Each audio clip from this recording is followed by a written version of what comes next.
Let's go! Sa second gear mo lang siya. Tara, testing tayo. Jado, the driver. Two-finger shifty ka.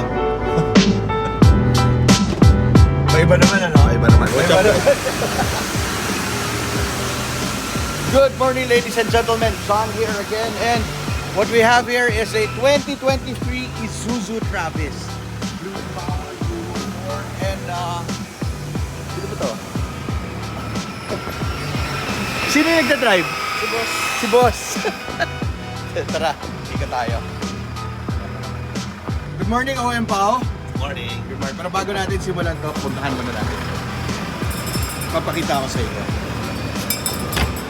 Yan naman yung Travis. Naka-plastic pa. Naka-plastic pa yan, ha? Plastic pa. Pwede doon. So, unahan. See? Tara lang. So, good morning again, ladies and gentlemen. This is John OM Pao. So, what we have here is this very, very, very fresh Isuzu Travis L. So, makikita nyo naman, pinakita ko sa inyo dun sa likod na naka-plastic pa yung cargo or yung, ano bang cargo area, di ba? May split window siya, may aircon din siya sa likod, tas ayan. Ayan, eh. Bakit? Ang hirap kaya. Or malaki lang yung paa ko.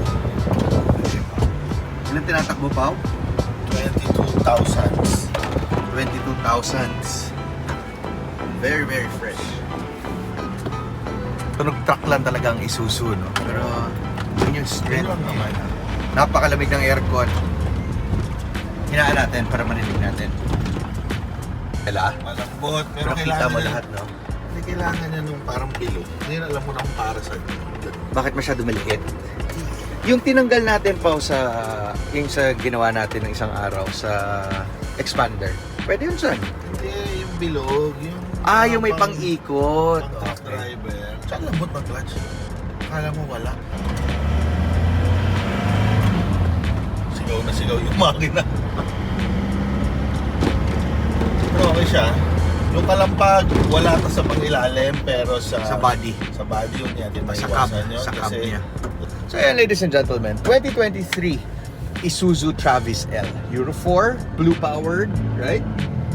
20,000 plus kilometers on the clock, and we're selling this for 940. wala Negotiable. masabi kasi wala. Tayo. So, kung gusto niyo ito makita, gusto niyo ma-test drive, message lang kayo. Schedule tayo ng viewing. Once again, my name is John OM Pao. Cash in